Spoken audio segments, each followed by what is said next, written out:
नमस्ते बच्चों, आज हम आपको पढ़ाने जा रहे हैं 12वां पाठ का पार्ट सेकंड। कौन सा पार्ट पढ़ा रहे हैं? सेकंड पार्ट, जिसका नाम है सुदामा चरित्र। तो हमने पहले पढ़ा था कि सुदामा कृष्ण का एक अच्छा सा मित्र था और सुदामा गरीब था, कृष्ण एक महाराजा थे, राजा थे। कृष्ण के पास में सुदामा अपनी पत्नी के कहने पर कुछ सहायता के लिए गया था कि अपना मित्र के कोई न कोई काम आ सके। और जब वो फटे पुराने कपड़े पहन करके द्वारपाल के पास गया और द्वारपाल ने उसको कृष्ण के संदेश के आधार पर उसको अंदर ले गया और कृष्ण ने उसको अपनी पीड़ा से अवगत कराया और कृष्ण बड़े व्याकुल हुए, उसके पैर धोए और आगे की प्रक्रिया में उन्होंने लिखा है कि जो भाभी ने मेरे लिए चावल की पोटली भेजी थी वो मुझे दे दो। और वो उसको सुदामा उसको छुपा रहा था और धीरे धीरे उसने फिर आश्रम की बात को याद दिलाया। आश्रम की बात जब याद आ गई तो कृष्ण ने वो चावल ले लिए। फिर आगे लिखता है कवि, वह पुलकनी वही उठी मिलनी, वही आदर की बात, वह पठवनी गोपाल की कछु न जानी जात। घर घर कर ओढ़त फिरे तन तनक दही में काज, कहा भयो जो अब भयो हरि को राज समाज। हाँ आवत नहीं हूँ तो पाटी पटियो ठेली, अब कहियो समझाए के बहुधन करो सकेली। इस पद में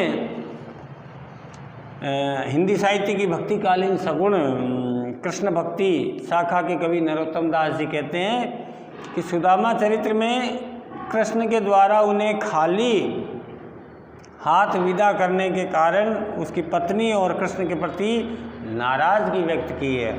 सुदामा ने जब श्री कृष्ण ने अपने गांव जाने की बात कही तो सुदामा को कृष्ण ने महल से खाली हाथ ही विदा कर दिया।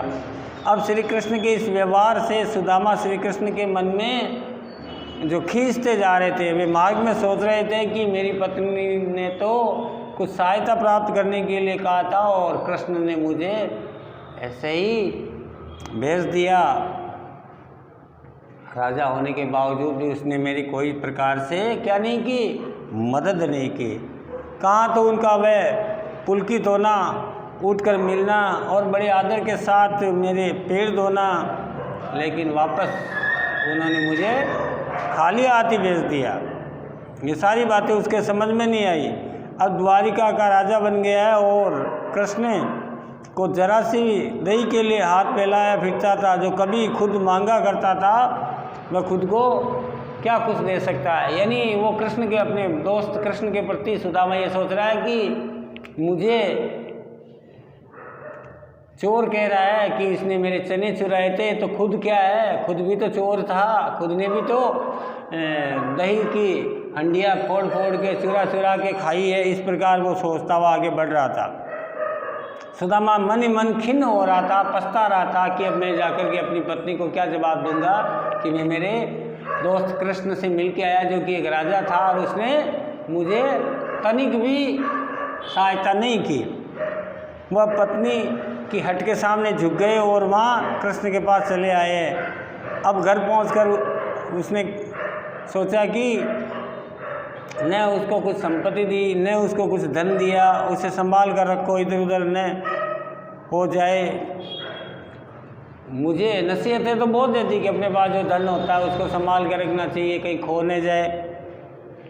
इस प्रकार सोचते सोचते वो अपने घर की ओर विदा हो गया। आगे उन्होंने लिखा है, वे सोई राज समाज बने गजबानी, बजे मन समृत छायो, कयो पर्यो कछु मार्ग भूल की फेर के फेर में अब द्वारिका आयो। बोन बिलो गति को मन लोचन सोचत ही सब गांव मजायो, पूछत पांडे फिरे सबको पर झोपड़ी को कुछ खोज न पायो। अब जो वो अपने वापस द्वारिका से वापस आया और आकर के उसने देखा तो किस प्रकार कृष्ण की अप्रत्यक्ष कृपा का कारण सुदामा ग्राम और घर के स्थान पर राजमहल और द्वारिका जैसी शोभा उसको दिखाई दे रही थी, जिसे सुदामा देख करके चकित हो गए और अपनी झोंपड़ी का पता पूछने लगे कि भैया यहाँ मेरी एक झोंपड़ी थी ना।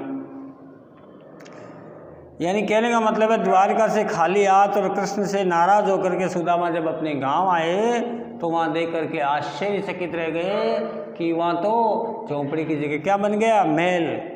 उनके गांव में द्वारिका जैसा ही राजकीय वैभव दिखाई दे रहा था। बहुत से हाथी घोड़े और चारों ओर द्वारिका जैसे वैभव उन्हें देख करके संदेह उत्पन्न हो गया कि मैं कहीं वापस द्वारिका में तो नहीं आ गया। और वो अपनी झोंपड़ी को खोजते फिर रहे हैं और लोगों से पूछ रहे हैं कि यहाँ मेरी यानी सुदामा की झोंपड़ी थी वो कहाँ गई। यानी भगवान की कृपा से वो पूरे झोंपड़े को उन्होंने क्या बना दिया, महल बना दिया।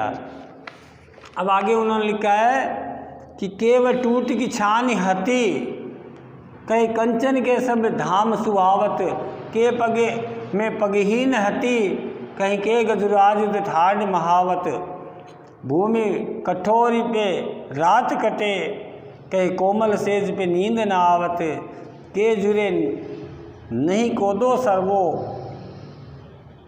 कोदो सवा प्रभु के प्रताप से दाख न भावत।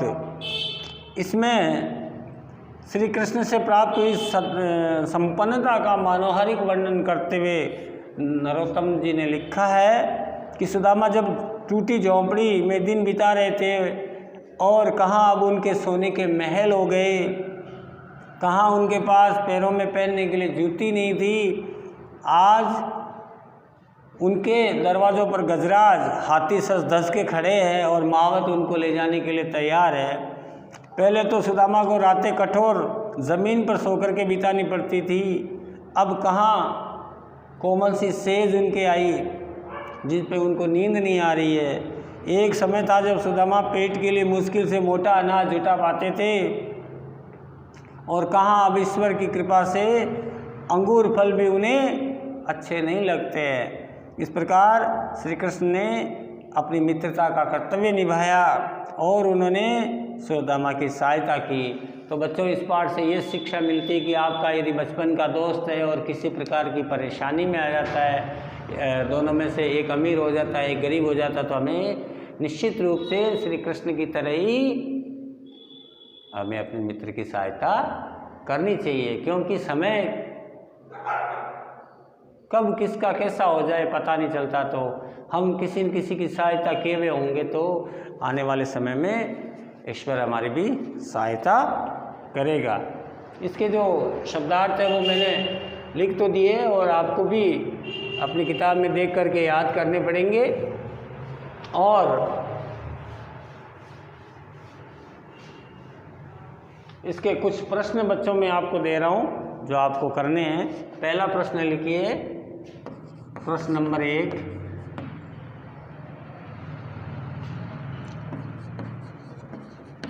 सुदामा की रातें पहले कैसे कट रही थी। ठीक है। फिर प्रश्न नंबर 2 लिखिए,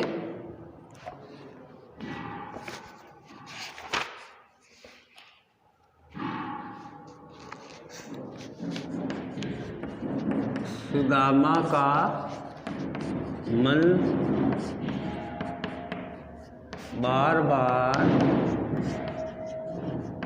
क्या चाह रहा था।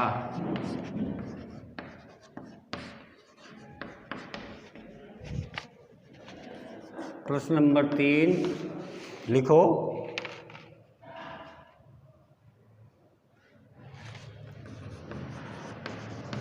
सुदामा क्या खोजते फिर रहे थे। प्रश्न नंबर 4 लिखिए,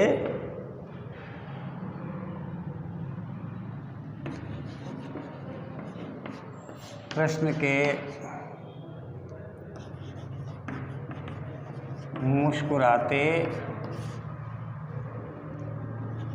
हुए, या के की जगह नहीं कर लो, कृष्ण ने मुस्कुराते हुए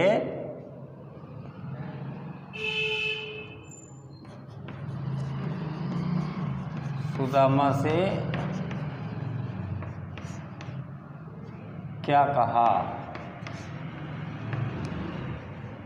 फिर 5 वाले को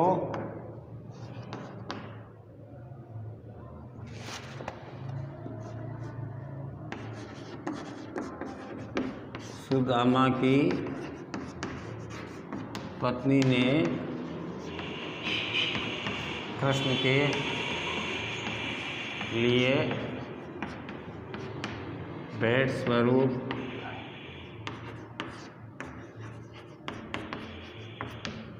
क्या भेजा। बच्चों एक बार मैं फिर से बोल करके ये प्रश्न आपको बता दे रहा हूँ, आप ध्यान से सुन लें। इसके उत्तर आपको लिखने हैं। पहला है सुदामा की रातें पहले कैसे कट रही थी, उसके बारे में लिखना है। दूसरा प्रश्न है सुदामा का मन बार बार क्या चाह रहा था। तीसरा प्रश्न है सुदामा क्या खोजते फिर रहे थे। चौथा प्रश्न है कृष्ण ने मुस्कुराते हुए सुदामा से क्या कहा। और 5वां प्रश्न है सुदामा की पत्नी ने कृष्ण के लिए भेंट में या भेंट स्वरूप क्या दिया। तो बच्चों ये सेकंड पार्ट आपका पूरा हुआ। इसके प्रश्न हम वीडियो के माध्यम से आपके पास भेज देंगे, आप पढ़िए, क्योंकि परीक्षा होगी और परीक्षा पढ़ के ही पास की जा सकती है। आप घर पे रहिए, सेफ रहिए, ठीक है ना। अपने आप को महामारी से बचाते हुए रखना है और पढ़ाई करना है। ये महामारी है कुछ थोड़े समय के लिए है, क्योंकि हमने काफ़ी समय तक इसका मतलब है संग्राम कर लिया है, हमने इससे लड़ाइयाँ लड़ ली है। अब चंद ही दिनों की बात है, अपने आप को सेफ रखिए, मस्त रहिए।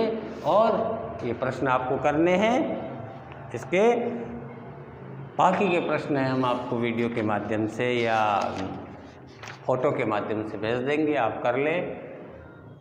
नमस्कार।